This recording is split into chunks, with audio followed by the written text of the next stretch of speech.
Hello, and welcome to track 4 of the Purl Jam podcast. My name is Kristen, and this is a podcast where I talk all about knitting and yarn, podcasts I like to watch, and anything else I might be getting into these days. If you're a returning viewer, thank you so much for coming back and hanging out with me while I chat about all the things going on in my yarny world. And if you are a new viewer, welcome. I hope that you find something here that you enjoy. And just to get going, I found this fantastic shirt.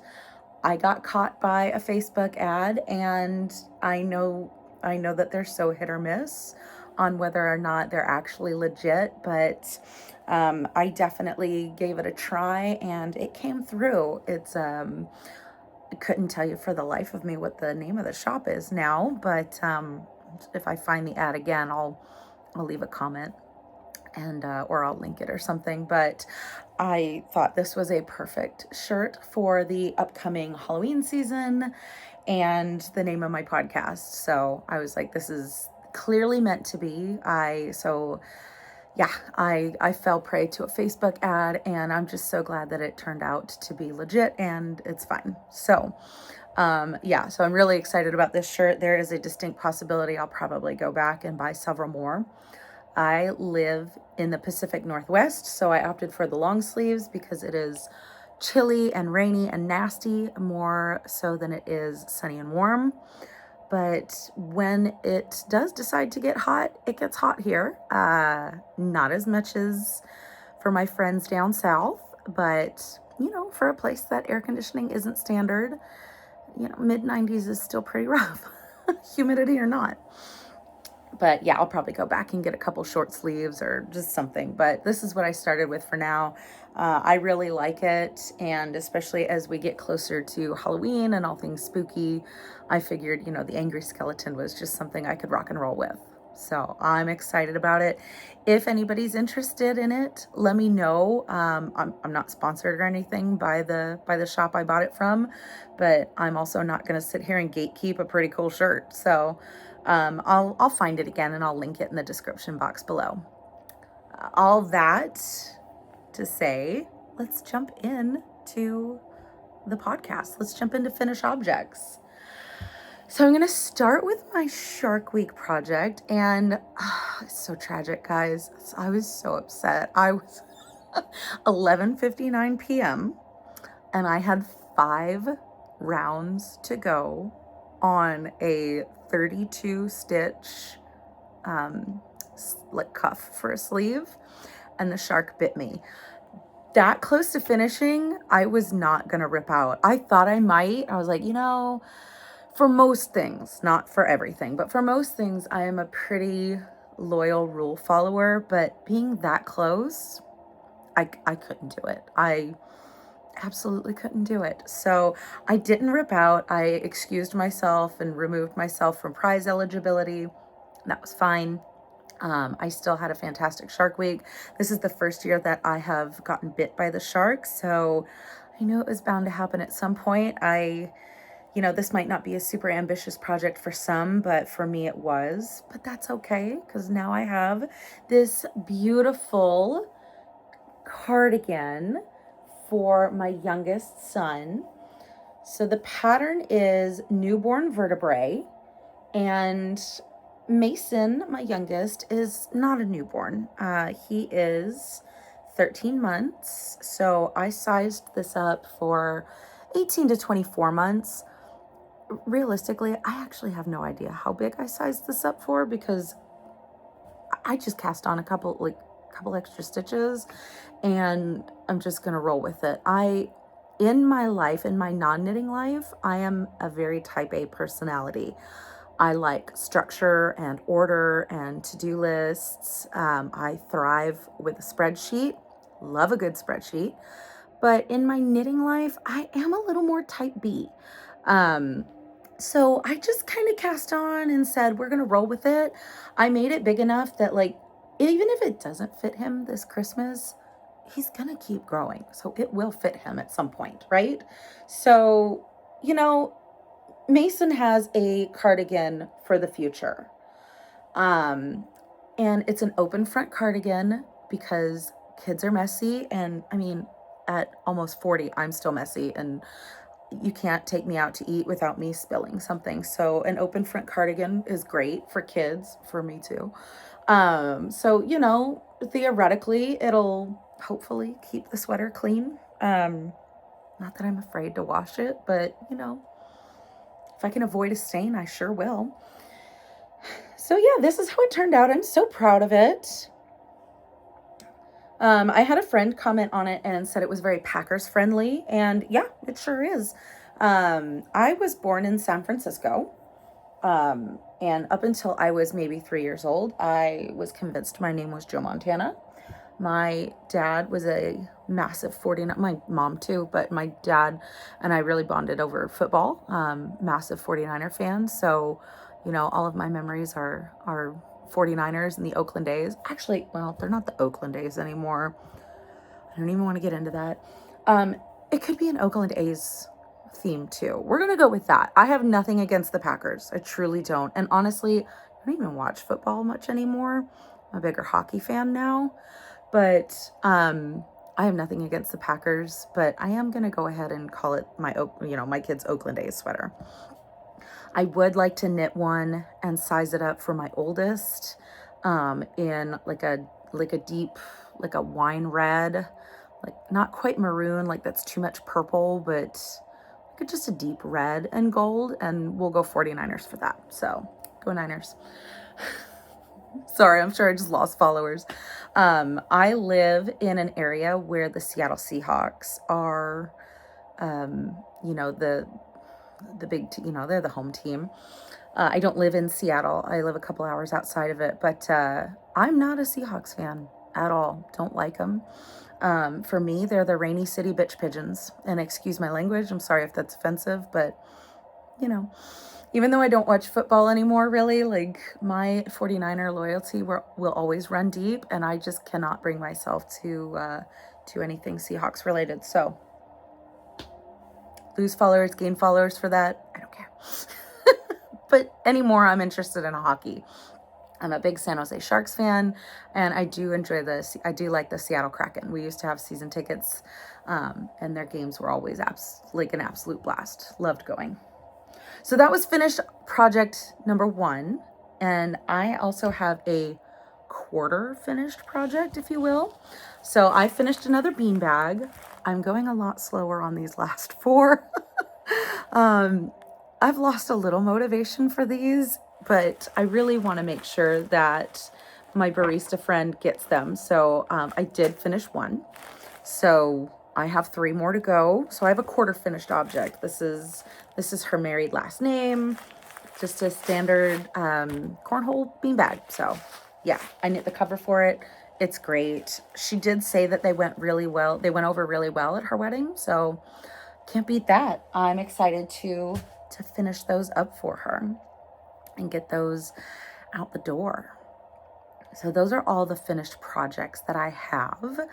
It was a productive 2 weeks in knitting, but not so much for finishes. But I did make a lot of progress on my whips. But before I get to whips, I do actually just want to do something a little different. So I have a birthday this month on Tuesday, the 18th. I turn 40. I'm not embarrassed by my age. I'm thrilled to be turning 40, and I'm looking forward to getting even sassier. So, that being said though, because it's my birthday month and it's a big birthday and I love birthdays and I love presents and giving presents, I want to do a little giveaway for my birthday. So I have this beautiful set of minis from Blue Sky Fibers. There are 21 mini hanks here. I bought this with the intention of making a stripy hat for myself. But then I knit a stripy hat and realized, I don't like that. So then I just couldn't figure out what to turn it into, right? But they're so pretty. It reminds me of a bouquet of flowers. So as much as I love this, I don't think I would use it, A, for its intended purpose, and B, I can't think of what to make with it. I'm sure there are millions of really good stripy patterns, but I feel like this would be a really fun. I know there are so many people who love minis, so I feel like this would be a really fun thing to do a giveaway for my birthday. All the tags are on them to kind of give you the specifics. They've got the color number, the lot number, the needle size and everything. And like I said, there are 21 hanks. It is 100% Highland Peruvian wool. And each of these minis are 5-gram, 12-yard minis. So there's 252 yards here total. So just give you a nice close-up. It really does just remind me of a beautiful like bouquet of flowers. And this is one of I really like jewel tones. This is gorgeous. And I am really excited to see what the winner makes with it. So if you would like to win the birthday giveaway, please comment and tell me what you would make with this. So I'm really interested to know. And then I will just do, I guess like everybody else does, and do a random number generator, and the number that matches the, the comment or whatever, that'll be that. So yeah, Blue Sky Fibers, 21 hank mini set. Does it have like, it doesn't necessarily have like a collection name, but yeah, it's really pretty. Reminds me of a bouquet of flowers. Nice jewel tones. So yeah, I'm excited about that. So comment below if you would like to win and tell me what you would make with it. I am very interested to see everybody's answers. So now we're going to jump into whips. I have had a very productive whip week, 2 weeks in whips. Not that you would know by my Instagram, because I've just been totally absent in posting. I didn't intend to take a social media break by any means, but I guess I just kind of did. So that's okay. I'll show you here now, and I'm excited too. So I'm going to start with a more vanilla whip. I have gotten a go on the next orange beanbag cover. So I have one of the panels done. Just kind of standard. It's 35 by 60, knit in stockinette in, hold please, yarn I found on Amazon. It's a cotton chainette yarn, so it's a light DK. And I will, in the dark green color that I have, stitch her last name into it. And then this will be the back panel, and then I will sew it up together and get the beanbag in there. And then after that, I have 2 dark green ones to knit with the name stitch in orange. And I can call it done and get it off to her. So that is whip number 1, making very good progress. I've had quite a few meetings at work lately where I was required to be a participant, but I didn't really have anything to contribute. So I always use those as my opportunity to get some stitches in. You know how some people, like when they're on the phone, they doodle? I will do that too, but for me, knitting is my doodling. And that's how I kind of just make sure to hone in on what I need to. I focus better if I've got my hands moving. I'm actually surprised I'm not knitting now, but... And my next whip is one that you've seen before. This is the progress that I have made on my son's Cozy Toes sock. So I have knit the heel flap, and I've turned the heel. So now all I need to do to complete, the most complicated part of the sock is I need to pick up the stitches and knit the gusset. So it is coming along very nicely. I am really enjoying how this is working up. It is really nice and squishy. It'll be warm for him, and the yarn is just a pleasure to knit with. I'm really enjoying it. I like the spring of it. It's just a good time, and I'm really digging how the colors are striping up. So I'm hoping that this will be, if not finished, very close to finished by my next podcast in 2 or 3 weeks. So that'll be a little goal for myself. Whether or not I complete it, whatever, it'll get finished eventually. But yeah, just a standard heel, you know, the slip one, knit one. I don't necessarily do anything fancy. I don't, you know, I know that there are 100 different kinds of heels, but for me, you know, standard heel flap and gusset works. I also enjoy an afterthought heel, but for Jason Jr., this is the way to go. So that's my next whip. Very good progress on this. I'm excited. And then I have another sock. I haven't brought this one out in a bit, I don't think.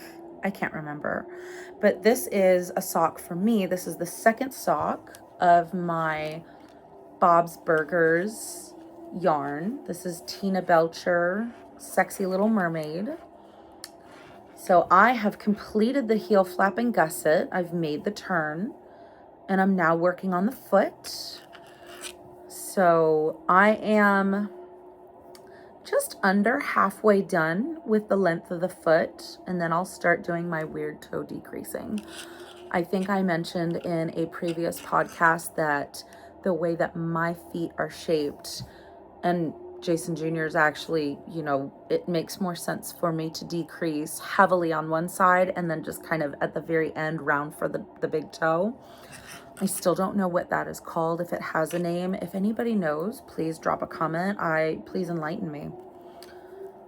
But standard toes where everything decreases evenly, I can't do that. My second toe is so long, it's like a finger toe. It's gross. Nobody needed to know that. Sorry. I'm so sorry. But now you know. You know what my second toe looks like. Anyway. So yeah, I really think I'll be finished. If I'm not finished with Jason Jr.'s sock by the next podcast, I will definitely be done with this one. And I am chugging along. I'm actually going to knit night tonight at my local craft store, yarn store, and I'm going to bring this. So a good 3-hour block of knitting. I'm hoping to either get to the toe or get very close to it. There's a lot of chatter, and we're celebrating 3 birthdays tonight. My birthday, a friend of mine's birthday who is actually, we have the same birthday, and then another gal there whose birthday is, I want to say, Saturday. Pretty sure it's Saturday. So, you know, it might not be a solid 3-hour block of knitting. There will be cake. So, all right. My last whip, of course, I'm in the middle of a row. So sorry about that. I'm actually in the middle of a stitch, so let me fix that. So smart. So smart. Is the shawl that I have been working on. The shawl with no name. So I've made progress. This is, thank you, Damara, by the way, for reminding me that progress keepers are a thing. And it's a really good way to like keep track of how much I've made since the last time I podcast. I totally spaced and I was like, I don't know, maybe 10 rows. This is the best way to do it. So this is where I was the last time I podcast. So you can see there's been quite a bit of progress made on it. I'm really excited with how it is working up. I can't stretch it out because I started a row and didn't think to finish it because I'm so smart. But it's coming along really nicely. Oh, and it kind of goes with this shirt real well too. Nice. So, and again, this is just a triangular shawl with knit front back increases, no particular pattern in mind. And I'm just going to go till the yarn runs out. I don't quite remember what the yarn is. I bought it at a yarn store here. I think it was, I can't remember. I know it was just after 2020 because I remember that being one of my first trips out after my son was born in 2020 was to go to this yarn store and do something for myself. And I was kind of freaking out the whole time I was there. I was like, I don't want to be away from him that long. I'm not okay with this. We got to go. So new mom things, right? So this is the yarn though. The yarn shop I bought it at is called Tricotere. I know I'm butchering that. I don't speak French. I speak a little bit a very small bit of Brazilian Portuguese and some Spanish. That's all I have though. So I'm sorry if I mispronounced that. If anybody is fluent in French, so please feel free to leave me an audio message and correct me. I'm fine with that. But this is the yarn. It's a single ply. It's very fluffy. It's got a good little halo.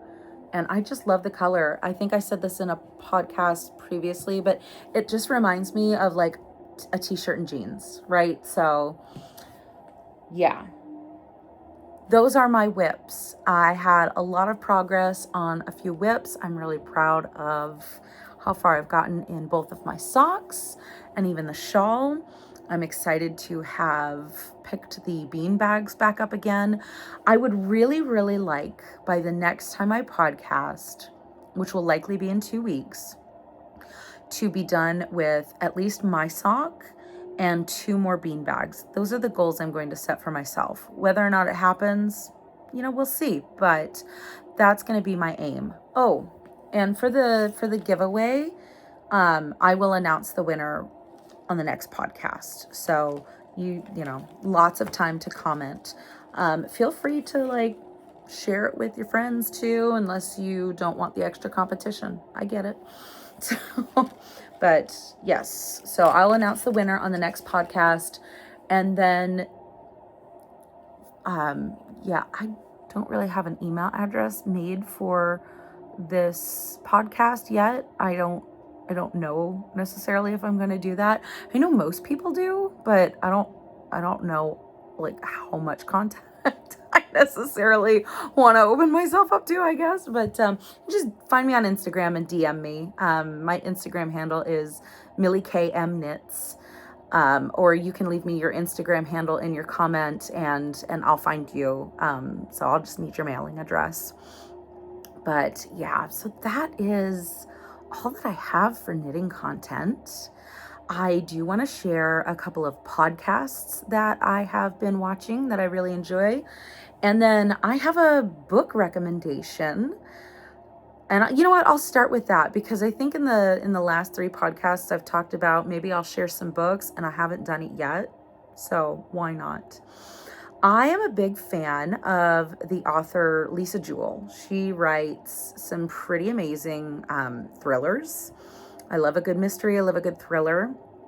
So she does do a good one. My favorite book by her so far is None of This Is True. If you haven't read it, if you haven't listened to it on audiobooks, because that's usually what I do. I'm a listener. Definitely give it a read, give it a listen, whatever. It's fantastic. It's got some great twists and turns. It does have some sensitive subject matter. But if you can get past that, if you're not easily,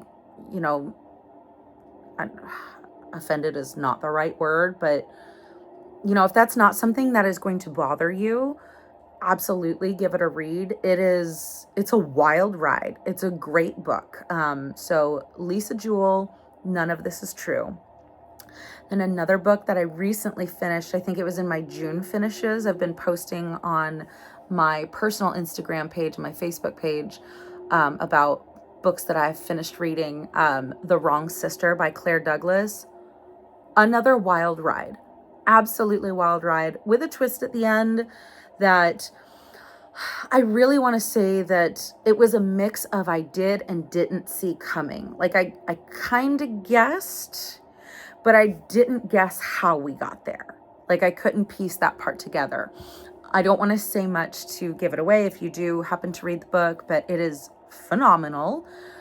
So that's Claire Douglas, The Wrong Sister. Really, really good. Great read, great listen. If you do it on Audible, the voice actors who read the book are really good. I hate nothing more than downloading a new book on Audible just to find that I can't stand the voice of the person reading. I'm actually in the middle of a Frida McFadden. McFadden. I think it's Frida McFadden. Please don't come at me.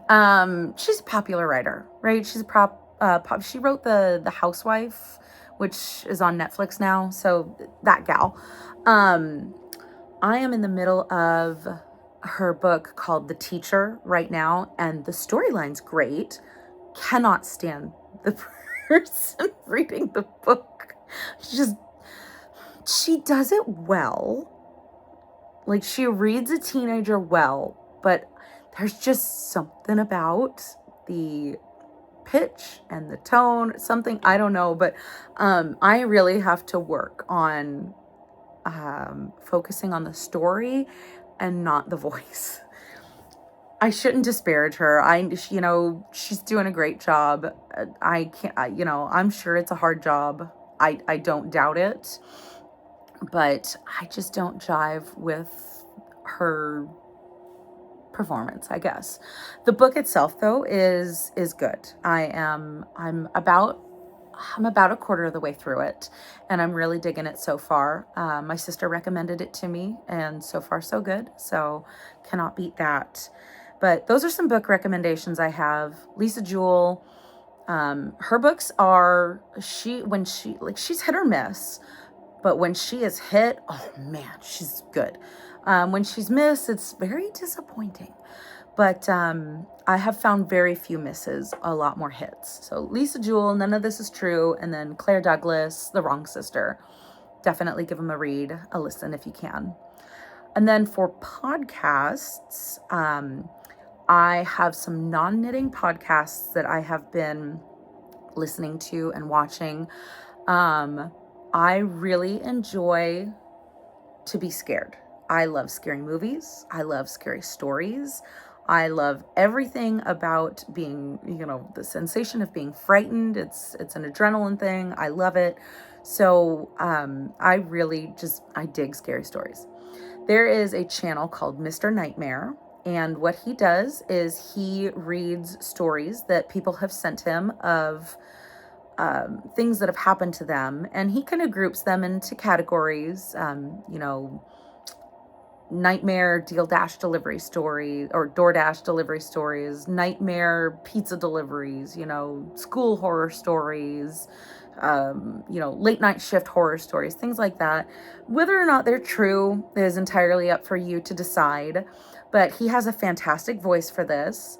His channel has been around for a very long time. He's been doing this for a very long time. So I know that AI has been around for a while, but it's only recently blown up, right? So I am inclined to say, because of the length of time that he has been doing this, it's his actual voice and not an AI simulated voice. It doesn't sound robotic or computery in the least. He's just got one of those great, Robert Stack. Do you remember Robert Stack from Unsolved Mysteries?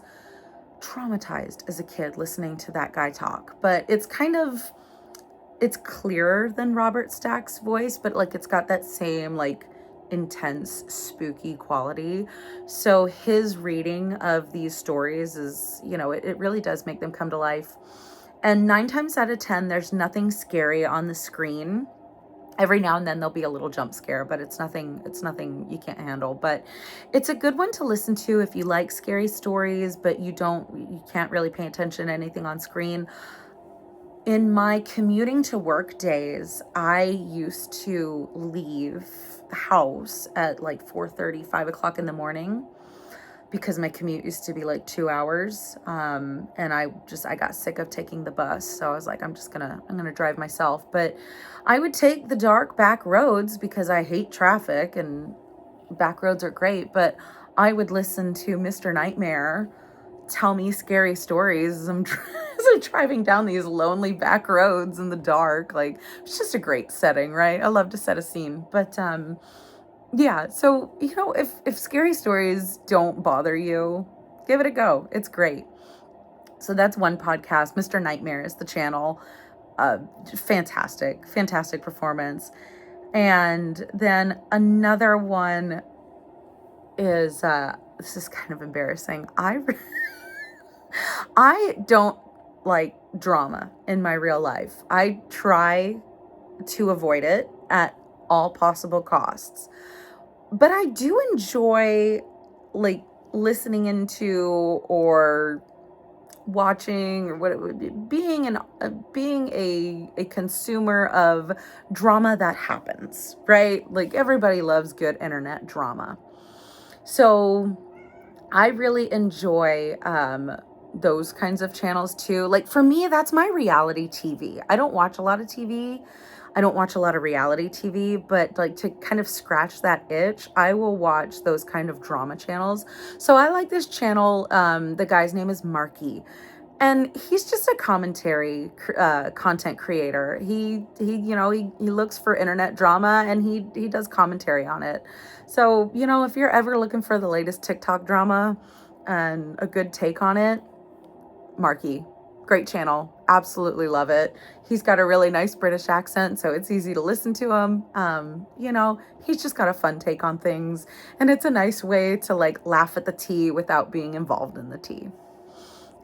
So those are my podcast recommendations for this episode. Not knitting related. I do have other knitting podcasts that I watch and that I listen to, but for the last 2 weeks, I've just been a little heavier into my scary stories and my internet trauma. It's so embarrassing. It is what it is. We all have our thing. But friends, that is all I have for you today. I was really excited to jump back on, and I just thank you guys so much for taking the time to tune in and to come and listen to me yammer on. I really appreciate y'all. So I'm going to go ahead and wrap up and kind of enjoy the time that my kiddo is still napping. Maybe work on my socks or beanbags, who knows? But until I record again, until we meet again, I hope y'all have so much fun with your knitting. Oh, Minnie Mouse tail made an appearance. That's probably the most you'll see of her. She's very skittish, but she's a sweet girl. Anyway, I hope y'all have so much fun with your knitting and have a fantastic rest of your day. Bye.